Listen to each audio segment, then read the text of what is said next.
A monster week in the SEC. Georgia, Auburn, Bama, Mizzou, Oklahoma, Texas. Any upsets brewing? It is time to get the squad together. You're talking ball with the SEC squad. From Alabama to Tennessee, from Georgia to Oklahoma, from Auburn to Texas, it's the local experts of the Locked On Podcast Network bringing you scoops, breakdowns, and the most comprehensive preview of the upcoming SEC weekend.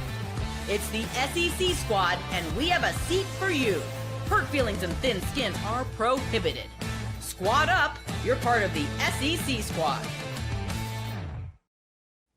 And welcome into the SEC squad. Sit back, grab your favorite beverage, and join us as we get you ready for another week talking all things SEC. Today's episode brought to you by FanDuel. Right now, new customers can bet just $5, and if your bet wins, you'll get $300 in bonus bets to use across the app. Download the FanDuel app today. Let's welcome in our panel, a full house this week, as we welcome in Jay Smith from Locked On Sooners, Zach Blackerby, Locked On Auburn, Stephen Willis, Locked On Ole Miss, Corey Burton, Locked On Vandy, Eric Kane making an appearance, Locked On Vols, John Neighbors from Locked On Razorbacks, and Jimmy Stein, Locked On Bama. Gents, as we do every week, tradition, first segment, we'll go around the horn. Give us a prediction for your team this week, something you think is going to happen with your team. Jay Smith, we'll start with you. John Mateer starts, and John Mateer throws for 250 yards. Very interesting. That's the talk of the week this week. We'll get to that in a second. Zach Blackerby, a prediction for the Auburn Tigers. We score multiple offensive touchdowns this week. That would be a massive improvement. And Would double it. Yeah. Stephen Willis, a prediction for the Ole Miss Rebels. Keywan Lacey runs for 150 and 3 touchdowns against Washington State. Yeah, such a weird game to be playing at this point. Well, it's only because Wake Forest chickened out is the reason they're playing this game. Corey Burton, still licking your wounds. Vanderbilt off that loss. Give me a prediction. Well, they're in a bye week, so they'll be watching plenty of football this weekend. So there you go. Eric Kane, Vols back in action. Give me a prediction. Yeah, I think this game will be decided in regulation for the first time in conference play. Tennessee, 2 conference games, 2 overtime games. So I think Tennessee will win a conference game in regulation this week. Playing with fire there. How about John Neighbors, the start of the Bobby Petrino era 2.0? I'm sure it'll go exactly according to plan like everybody expects it to, and it won't be harmful or give any Razorback fans hope. In fact, that's what I think is going to happen is just like every other game. You're going to give hope. You're going to play well, but it's not going to matter. Still going to lose in the end and still going to be in turmoil as far as if Bobby's the guy or not. Gosh, it's like a dark cloud over your head when you talk about Arkansas. You Neighbors, man. You blame me? I had people reach out to me, John, and say, man, John sounded really upbeat and really excited compared to how he sounds on the squad show when we did our crossover this week. I'm like, I think he's just excited for change. But here you go, Debbie Downer here on the squad show. I think it's Gordy. I think Gordy puts him in a bad mood. I think all of you put me in a bad mood. Love I you, John. thought you loved me, Neighbors. I thought we had a thing. Jimmy Stein, got a Bama prediction for this week? I think win or lose, Ty Simpson over 300 yards against Missouri, who's pretty good against the run, but has been susceptible in the pass game. Another big day for Ty Simpson.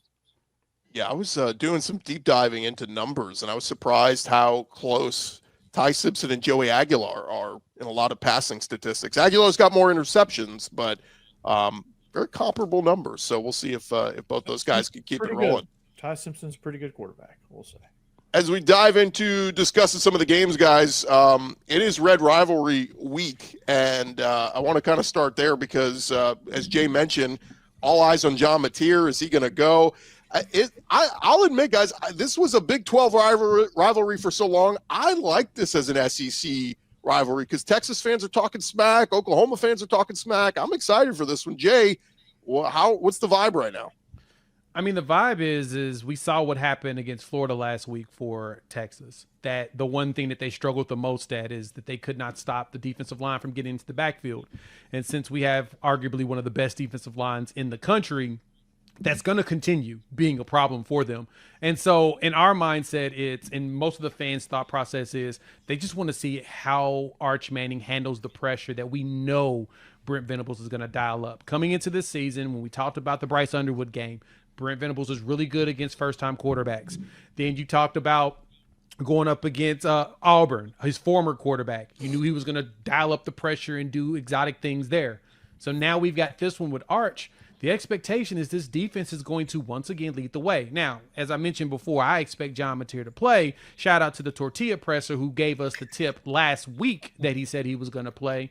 For the uninitiated, you have to go look up what that means. I'm not going to go ahead and tell that story for a 15th time, but I do anticipate that our defense is going to be what carries us regardless of which quarterback plays, and I'm ready to see if Arch Manning has a better game than he's had his career so far. Hey, Arch didn't play bad against Florida. Arch had I thought he made some throws. Yeah. He didn't make some throws. He will throw the ball. That game was not on Arch Manning. That was on the fact that Texas's offensive line was a joke. The offensive line's really bad. Yeah. O-line against Oklahoma's defensive front. Yeah. Let's see how that goes. That will not be fun for Arch. I'm calling that right now. I mean, I was told by Texas fans that their offensive line was going to be just fine, even though they lost 4 guys to the NFL. And I tried to promptly let them know those guys don't have that very many snaps together. It's going to take some time for them to get it rolling. And they said, no, we'll be great. We're Texas. We got this. Just fine does not look too hot right now. It's Exactly. On the roundtable on Sunday, I did say that I called Texas being on 8-4 watch for the whole offseason. And unfortunately, I was pumping sunshine because there's no way they're getting 8 wins. Wow. Dang. Oh, Pick them while they're down, Steve. yeah. I'll say this too. Trey Wisner, apparently, when he scored that touchdown late, what do you have, like 8 carries for 11 yards or something like that? But he, at the end, they said he grabbed his hamstring, and so he's a little bit banged up. And it's like that was supposed to be Texas's bread and butter. We didn't know what Arch was going to be, but we knew Texas, they're going to run the crap out of the football. They have not consistently run the football well, and they've been banged up. C.J. Baxter, Trey Wisner, it's just been a mess. So what's the vibe from the rest of the panel in this game? Gordy's already said it, but I'm impressed by how quickly this feels like an SEC football game. I mean, they're new to the league, and all of a sudden this feels like one of the SEC's oldest and best rivalries. That's what this feels like, and I think it's such a great addition to the league that this game counts as part of the SEC inventory. And the Oklahoma we've seen so far, and the Texas team we've seen so far, Oklahoma's clearly better. So I think I like Texas to win. Yeah, a long-standing member of the conference. I appreciate finally feeling accepted. Thank you. I mean, it almost feels like that long-standing Ole Miss Oklahoma rivalry. I mean, it almost that feel to it.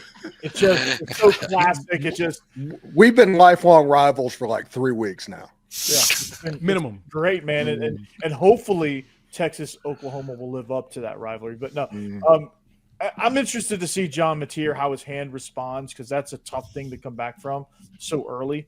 So how does his hand respond? How does the play calling go around his hand, and how do they protect him? You know, what does it look like for Oklahoma? Because it's not an easy defense. Texas defense is not an easy defense to try out. Just got surgery to the hand. It's not. Go ahead, Eric. We're losing Corey's going underwater. Uh-oh. Yeah, I mean, I was just going to say, Jay, I know you expressed confidence that he's going to play, but I mean, again, this was the thumb on his throwing hand, right? Mm-hmm. Yeah, it was. It was his right one. It's like at the bottom. What I've been told is it's more about can he grip a ball well? And that's really the biggest question. It's pain management. So, and I know Venables said he hadn't done any good on good. This was Monday, I believe. So I mean, maybe that changed. No, it was today. Yeah, Monday was the practice. So it was today. He did it this morning. Jay, this show comes out later in the week. Yeah, my bad. But nonetheless, I mean, gripping the football is a big deal. So even if he plays, I mean, I was kind of hoping that. Gosh, man, Oklahoma and Tennessee played November the 1st. I was hoping maybe that'd be his first game back, and we'd be talking about this conversation of can he grip a football? What's he going to look like? But I agree with Corey. That's going to be a huge part of the football game in terms of how you're going to call it if he's in there. But back to what you said earlier, Jay, about defensive pressure, all the external factors outside of the quarterback position in this game, it just screams Oklahoma. I've been really impressed with Oklahoma so far this year. I like Oklahoma in this game, though I do think, I'll go back to that Florida game. I think Arch obviously has not lived up to all the preseason hype. He was never going to because it was ridiculous for a guy that's never played, big-time football before, outside of a couple, of plays last year. But I thought he made some big time throws against Florida. I thought the escapability, taking what the defense gave him at times when the pocket collapsed. I thought he grew up a little bit against Florida. Will that be enough to win a game like this? I don't think so, but it was good to see. FanDuel still likes Texas in this one. So the line is still sitting there. Let me ask you guys this. If it is Michael Hawkins and we don't see John Mateer at all, do you still like Oklahoma? I do. Yes. Yeah. I do as well. I don't even like him if Mateer does play. I'm telling you, Texas is going to win this game, and they're going to win it probably by 2 touchdowns.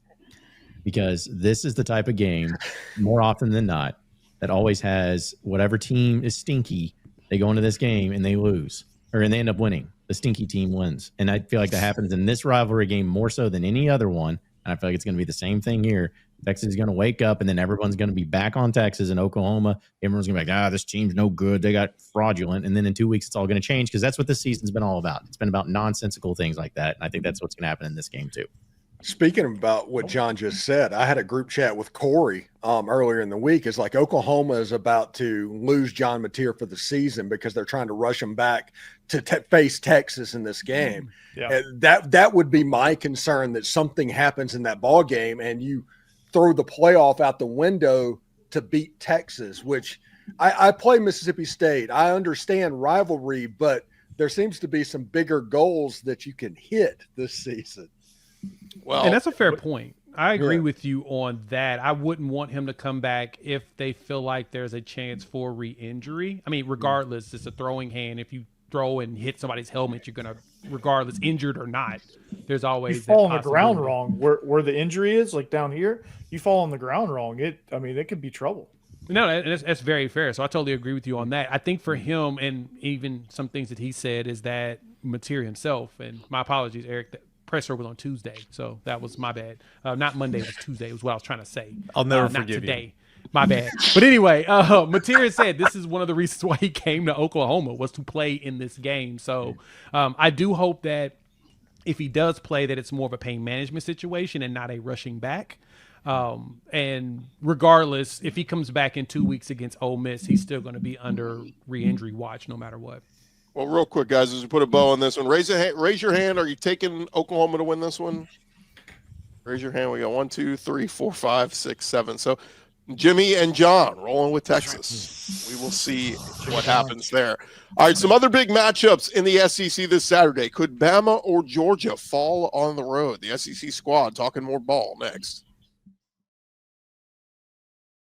More with the squad in just a second, but first, when the opening whistle blows on a new repair, get your crew moving forward with SupplyHouse. Order today and see parts on your doorstep tomorrow. Over 280,000 plumbing, HVAC, and electrical items from the most trusted brands in the business. Their real-time inventory and honest lead times keep you from punting projects, while their industry-leading customer service always has your blind side covered. If you need parts fast for a project, SupplyHouse, they have next-day delivery. Talk about a game changer. The part finder tools and 3D schematics can save you hours on jobs where every detail matters, and their Trademaster perks like priority shipping and dedicated support make the whole process smoother. Go join the free Trademaster program today and score some serious perks like priority shipping, lower prices, and a dedicated support line. Visit supplyhouse.com to sign up for free and use promo code SHCollege5. That'll get you 5% off your first order at supplyhouse.com. Real people, real service. This episode also brought to you by our friends at FanDuel. And look, the NFL season, we are in the thick of it. And FanDuel, they've still got the great offer going that you do not want to miss. Right now, new customers can bet just $5 and get $300 in bonus bets if you win. That's right. You pick a bet, you put down $5. If it hits, you'll unlock $300 in bonus bets to use across the app. And so many great ways to use FanDuel. We love taking a look at a lot of the college football betting lines. They got all the big games in the SEC every single week right there. They got the betting line, the money line, whatever it is you want to get in on. They got player props. I mean, it makes watching football even more exciting when you got a little something riding on the action, whether you're a casual fan or you love diving into the stats. FanDuel makes the game day experience so much better. So what are you waiting for? Go visit FanDuel.com right now. Download the FanDuel app. Get started today and get signed up over at FanDuel.com. SEC squad rolling along here. Our buddy John Miller, Locked On Mizzou, hops in at just the right time as we get in 11 a.m. Central on ABC, guys. It is going to be number 8 Alabama at number 14 Mizzou. Alabama fresh off their win at Georgia and then home win against Vandy. And now another top 15 team. This one comes on the road against Mizzou. John and Jimmy, what's the vibe on this one? Because it just feels like, gosh, Alabama, can they keep slaying the dragon? Whereas Mizzou, they've just been sitting pretty at home every week of the season so far.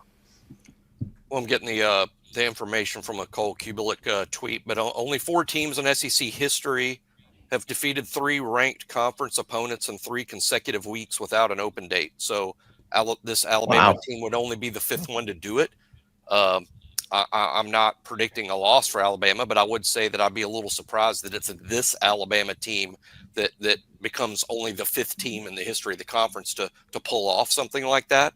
So I think it's going to be 60 minutes, and I think it's going to be very difficult, but it is tough. 3, not just 3 ranked teams, but 3 emotional wins in a row, or coming off 2 emotional wins to go into an 11 a.m. road game against a Missouri team that's good on both sides of the ball. They're statistically very scary team. So I'm expecting a 60-minute football game.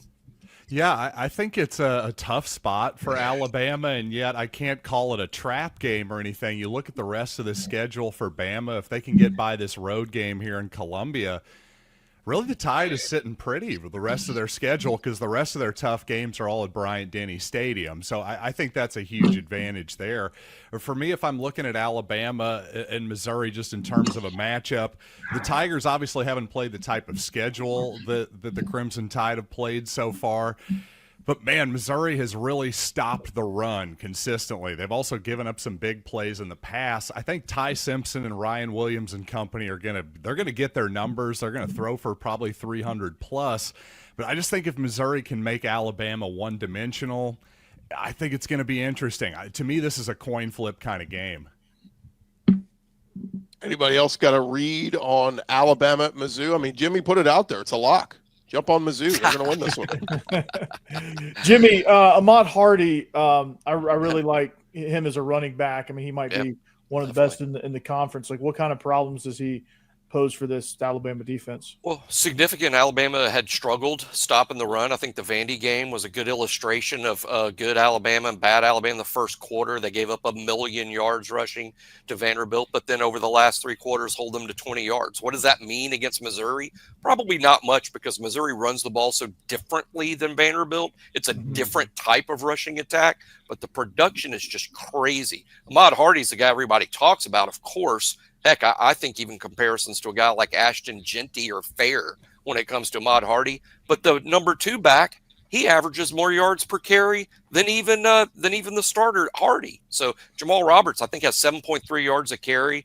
This is a powerful team on the ground, and Bo Prabula can beat you, with his arm if you overplay the run. Difficult offense to prepare for. But John brought up the schedule. I think a lot of Missouri, we're going to find out if Missouri's statistics are a little fraudulent based on who they've played. ESPN says schedule's 109th. Alabama's is 3rd so far. No doubt Alabama's more battle tested, but Missouri statistically is a very scary ball club, and it starts with how they run the ball. Yeah, I think that's exactly right. That's why this is a tough one for me to call, and I'm kind of waffling back and forth on it.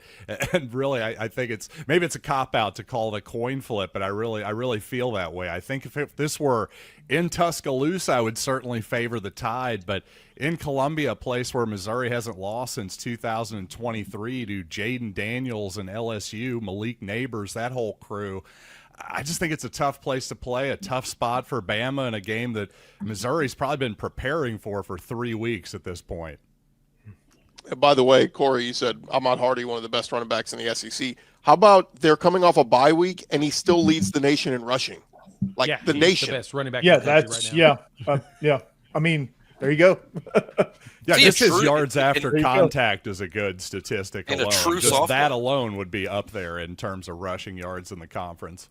I mean, he'll be back next year. Yep, 100%. Lawrence County, Mississippi for the win. Hell yeah. Zach, let's real quick, by the way. Running back Jamal Roberts is so good he won American Idol last year. There you go. Show your hands real quick. Do you like Mizzou to pull off the upset over Alabama? I think I do.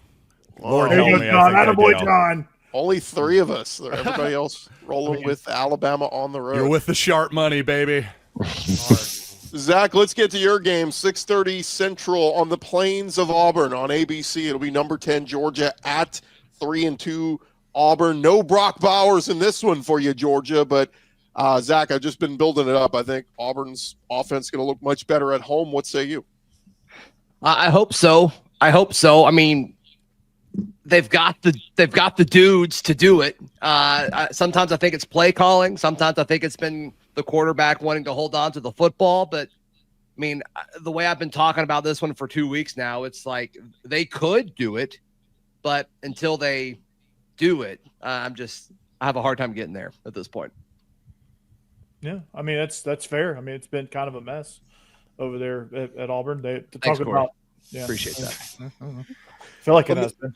Let me phrase this to everybody. More likely to happen. Hugh Freeze on the path to getting fired here the next couple of weeks, or Auburn's offense gets better. Which one's more likely? Yes. Absolutely yes. So No, I hate to be this guy, but like, and Hugh Freeze has said this, but I feel like it's more okay if we say it than if the head coach says it. But like Auburn has had his hands full the last 2 outings, and it's been close with 2 top 10 teams. And I mean, it's gonna be tough against Georgia too. But then it's like, okay, like it's gonna get easier. But that easier is you host Missouri, a team that we all just talked about how good they are, and then you go to Arkansas, and then like you get Kentucky, which is great, and then you go to Vandy, and it's like, all right, like we all know the stories of Diego Pavia against Hugh Freeze. So like while it does get easier, it's still not easy. And so like there is a path for Auburn to look better because of the competition, but it's not like there's this major drop off. So there's a path for it for sure. A lot of Auburn fans are in the camp of like, if Auburn like looks terrible against Georgia, you know, they're ready to say, hey, Hugh, pack your bags. I'm not there yet because I mean, I picked Auburn to lose these 3 games going into the season, and then I picked them to kind of get hot after this game. So like, I'm not in the camp of like, let's burn it all down and start over. Like, that's just not where I'm at. I don't think that's entirely fair, but the offense has been bad. And with all of those weapons, it should get better. Anybody surprised the line's only 3.5? Yes, I've done like 5 shows on that. It's fascinating. I mean, I'm not an expert on Auburn clearly, but you know, Tennessee's played Georgia. I feel like I know Georgia pretty well, and that's a pretty good ball club. I know it's a road game. Plain's a difficult place to play, but at 3.5, night, Cam Newton night, I guess they're taking. Yeah, they're retiring Cam Newton's jersey, so that's going to be something. And I mean, we all know Jordan Hare makes weird things happen. On Cam Newton night, I mean, what kind of energy is going to be in there? You know, that's Does great. Deuce Knight have the same jersey number as Cam Newton? What's up? No. Deuce Knight doesn't wear the same number as Cam. No, we made Deuce wear. We said Deuce could not wear his number anymore. Perfect. Okay. Well, so You will we Kirby see? hasn't lost games like this. Cam Newton's It's an unlike Kirby Smart to lose a game. I mean, not in recent Georgia history have they lost a game like this one. But is this the weakest Georgia defense he's had in the last 5-6 years? Probably. Yeah, probably. Yeah, I think Probably. so. They look lost almost out there. Yeah. One thing's interesting. This feels like the game that Hugh Freeze has, locked the gates behind. Really shows out. As a person that went through the Hugh Freeze experience at Ole Miss, there was always 1 or 2 games every season to where everything clicked into place. And it feels like that is this game. Georgia's not quite right. Something just doesn't look right about them. Auburn struggled against top 10 teams on the road. Yeah, they didn't get blown out. Now they're coming back home. I'm expecting, honestly, Jackson Arnold and Cam Coleman to hook up at least twice in this game for long touchdowns. Oh, that'd be incredible. Even on that. But you're right, Stephen. Though I mean, even in his first 2 rosters, which were not as good as this one, I think we all agree that this Auburn roster is better than his first 2. I mean, he went down to it. I mean, Jimmy, obviously the 4th and 31 in his first year. And then Gordy, you mentioned Brock Bowers taking over in the 4th quarter in his first. Like, he's made it close. Like, he doesn't get, like, he keeps it close. And so he's got the dudes. It's just there's no offensive identity. Hopefully they figured some of that out over the bye week. It feels like the odds makers aren't really sold on Gunnar Stockton being able to win on the road. That's what it kind of feels like where this spread is. This Auburn defense is good. Like Auburn has a really good defense. If you can it really is. It is. And when you look at the swing as far as the spread goes, it would be 10 possibly if it was in Athens. So this is about right if you don't feel like the quarterback can handle the pressure on the road. And so as good as this Auburn defense is, that may be the reason why the spread is so low, and it could end up being a close game. I think Auburn can squeak it out if they just keep Stockton, busy. To me, Zach, I feel like Stevens sent you an eggplant emoji with what he was saying about this game. I mean, you were getting very excited there. What does that mean, Gordy? Can you break that down for me real quick? Yes. We didn't bring up I'll explain Come on, Gordy. I'll explain it during the break. Real quick, show of hands. Who's taking Auburn at home? Raise your hand. 2 of us. Or 3? Okay. Gordy, are you picking Auburn? Oh, I'm just entertaining the idea. Georgia wins by 3 and barely misses the cover. Auburn is going to win this game outright. They are going to win this football game. We're going to have a lot of upsets this weekend in the SEC. Man, that'd be incredible. All right, gents. Incredible. I will be unsufferable next week if that happens. Or even I need it. I need that to be injected in my veins. Then. Hey, coming up next, we got 3 top 15 SEC teams hosting unranked teams at home. Who is most likely an upset alert? We'll talk about that next. More with the squad in just a second, but first, Mazda crafts cars for those who do more than simply move. Mazda delivers confidence with every ride, with more IIHS top safety pick awards than anyone else. From footwork to breathwork, athletes, they sweat all the details. Mazda, they bring the same intention to how they craft every model. You can feel the Japanese craftsmanship in every detail, from the metallic accents to available Napa leather upholstery. You can make everyday drives feel like anything but, from the smooth handling to the intuitive controls. And with the all-wheel drive standard in every crossover SUV, you're going to drive with confidence through almost any season. Like our players, we sweat every detail, because when you make every move count, impossible becomes irrelevant. Mazda, move and be moved. If you think about getting a new vehicle, check out our friends at Mazda today. This episode also brought to you by our friends over at Quo. One of the tools that help make a huge difference for business owners is Quo, formerly known as Open Phone. It is the same great business phone system you've heard us talk about before, just with a new name. And here's why it matters. Every missed call is money left on the table for your business. When every customer conversation counts, you need a phone system that keeps you connected 24/7. And Quo is the #1 business phone system that streamlines customer communications. It works right through an app on your phone or computer, so no more carrying 2 phones around or even relying on a landline. You're going to love how Quo lets your team share one number and collaborate on calls and texts, just like a shared inbox, so no customer gets left hanging. Go see why over 90,000 businesses trust Quo, formerly Open Phone. Get started for free and get 20% off your first 6 months at quo.com/lockedoncollege. That is QUO.com/lockedoncollege. And if you've got existing phone numbers with another service, Quo will port them over at no extra charge. Quo, no missed calls, no missed customers. SEC squad rolling along here, guys. And I'll just put it out there. We got 3 games of top 15 teams. They are hosting unranked SEC teams. We got number 11 LSU's hosting South Carolina. We got number 12 Tennessee hosting Arkansas, and we got number 5 Texas A&M hosting Florida. Who of that group do you feel like is most on upset alert? Tennessee.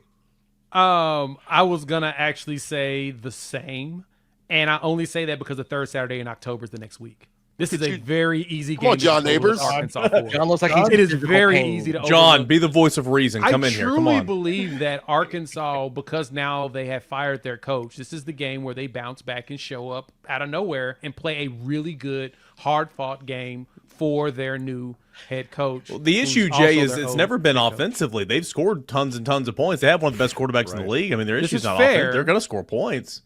I think that's what it's going to be. I think it's going to end up being a shootout between the two, and that's where I'm not saying Tennessee's going to lose, but I think this one is going to be the one because, like I said, the 3rd Saturday in October is the next week, and that's an important game. And remember, Jay, Tennessee lost this game last year and looked horrible. Right. I mean, looked pathetic. That is So, true. There's a lot of holdover from that game, and Josh Heupel holds a grudge big That gives time. me a And lot so, of like, I think a lot of pause these players and- are like that too.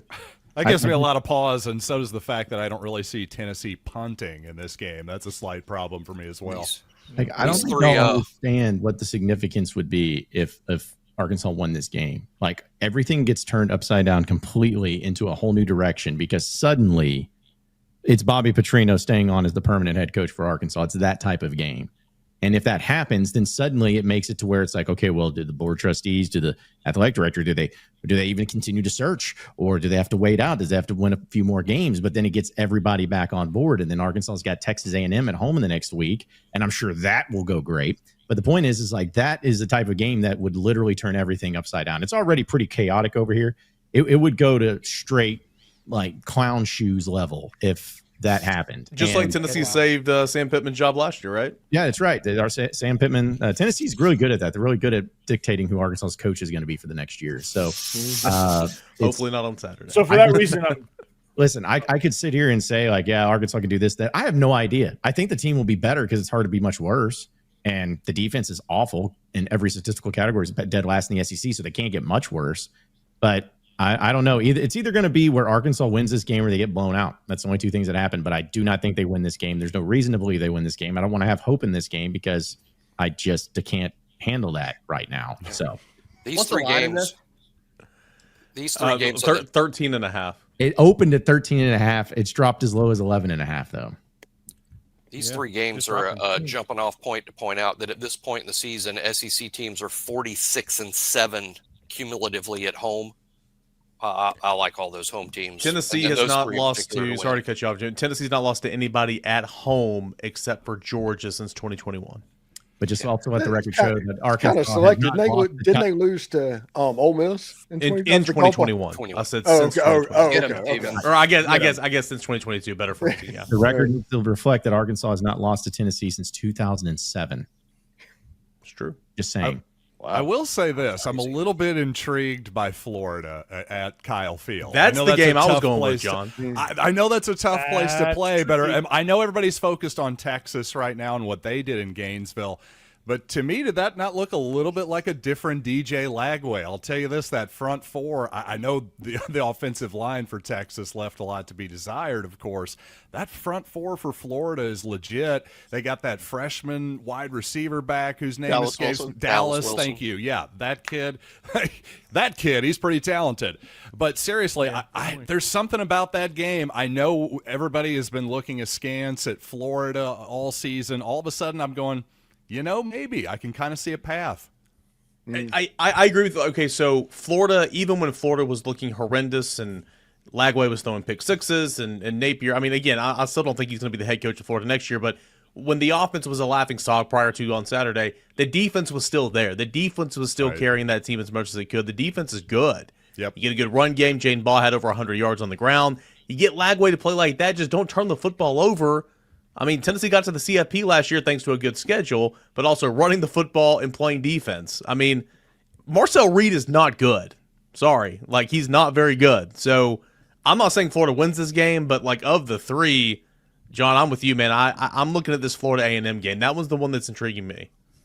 I think What I'll about say Marcel Reed threw the game winner at Notre Dame a few weeks ago, so he did do that. Now, at home, they struggled that 4 quarters against Auburn. And that Mississippi State score last week, wasn't it like 7-3 at halftime? They finally woke up in the second half and got going. But I don't know. I'm with you guys. I think Florida, the way they're playing right now, Billy Napier said last week that Lagway's finally healthy, and he had his best week of practice. So if that's true, we should see some carryover here. Yeah, they can't fall into the trap of DJ Lagway being the focal point of that team. It is Jaden Ball. Yep. That is the guy that needs to be the hoss on that team. Don't fall into the DJ Lagway trap again. Give the ball to Jaden Ball and play defense. Could he have maybe got all of his spring training reps out of the way now, and, like, he's feeling good? Like, maybe. I mean, he missed a lot of time. He's healthy. Missed a Practice whole lot of does time. matter. We're learning or practicing does matter. And if I you're thought not he out looked there like a practicing in the different guy spring- this week. I really did. Let me just I think add it's this. Dallas, He though. is 2023 Mr. Texas.